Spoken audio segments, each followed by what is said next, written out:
Iya, jadi kasus perang Hamas dan Israel ini membuka mengenai hipokrisi dari negara-negara Barat. Selama 75 tahun itu hampir setiap hari itu ada orang Yahudi yang dibunuh oleh Israel. Tahun 48 ketika Israel memproklamirkan kemerdekaan, itu Menachem Begin, Ariel Sharon, Yitzhak Rabin, yang kemudian di hari kemudian mereka jadi Perdana Menteri dan dihormati. Padahal mereka ini sebelum Israel mendirikan negara, mereka ini adalah pemimpin teroris. Orang-orang pemukiman Palestina di Israel itu dihancurkan secara keji. Jadi 750.000 orang Palestina itu mengungsi. Sampai sekarang mereka hidup di pengungsian. Di jalur Gaza, tepi barat, di Yordania, Suriah dan Lebanon. Jumlahnya 5 juta orang. Dan mereka itu hidup di negara-negara ini hanya dengan bantuan terbatas PBB. Dan negara-negara di mana pengungsi Palestina hidup itu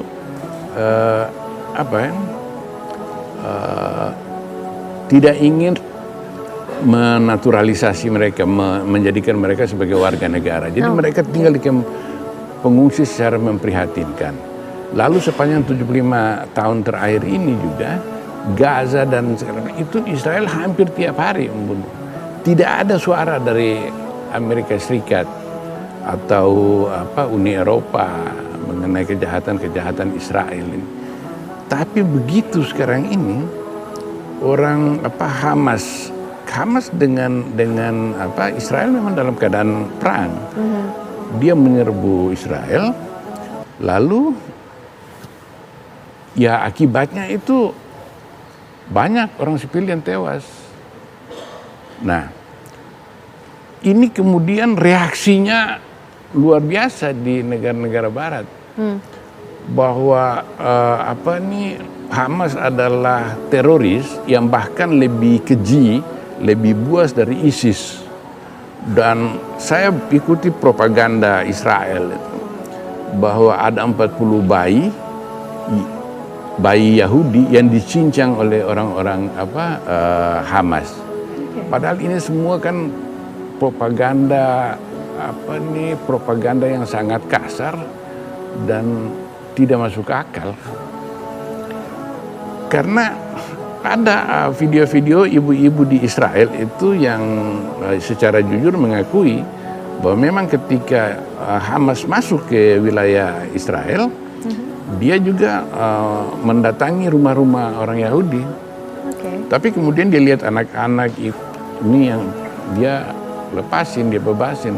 Karena memang umpamanya saja Hamas itu jahat, dia pun tidak akan melakukan kekejian karena dia tidak mau kehilangan simpati internasional.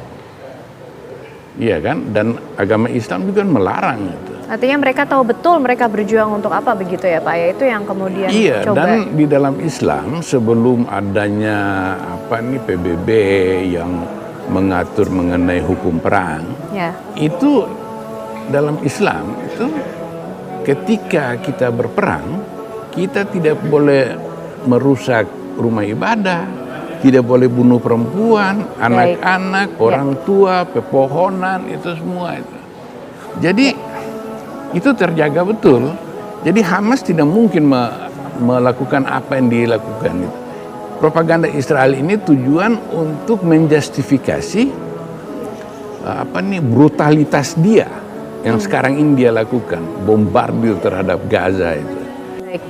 Dia hancurkan infrastruktur vital, dia tutup makanan, apa semua nggak bisa masuk, listrik mati semua, ini segala macam. Nah, jadi sangat disayangkan negara-negara Barat yang